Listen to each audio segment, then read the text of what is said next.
recover from depression, they don't say, "I finally see things clearly." Instead, they say, "I feel like myself again." The data supports optimism, not delusion, but accurate hope, as the trait most correlated with recovery and motivation.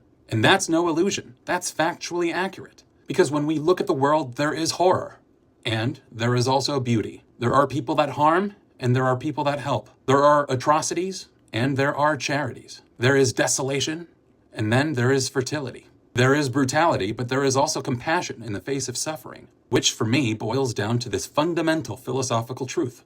You cannot define darkness if you don't know what light is. Let me repeat that for the people in the back.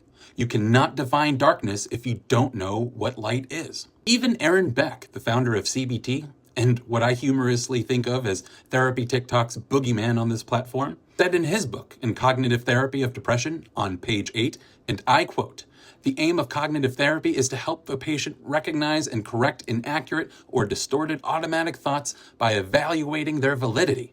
The corrected thought is not necessarily more positive, but more accurate." That means the goal isn't to make thoughts happier. Instead, it's to make them more accurate, grounded in evidence, even if that means facing hard truths. And accuracy includes both horror and beauty. It includes grief and the possibility of meaning. So if depressive realism still resonates with you, I'm not going to take that away. We don't need to make meaning all of the time. It's okay to not make meaning of anything from time to time. But I won't pretend it's a healthy destination either, or a sustainable platform for healthy meaning making. And in a professional care setting, it's unrealistic to expect others to pretend in the event that depressive realism significantly interferes with your well-being.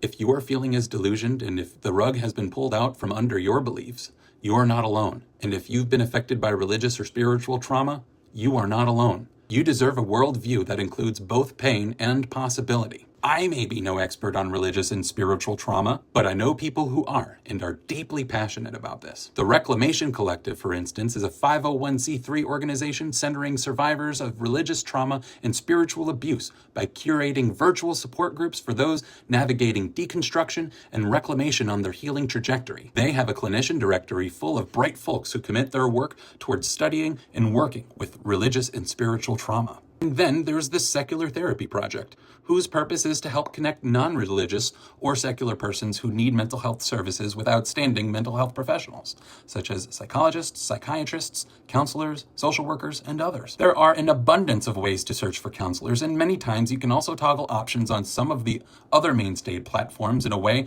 that hones in on counselors who specialize in religious and spiritual trauma. These ideas are meant to invite forward and more helpful thinking.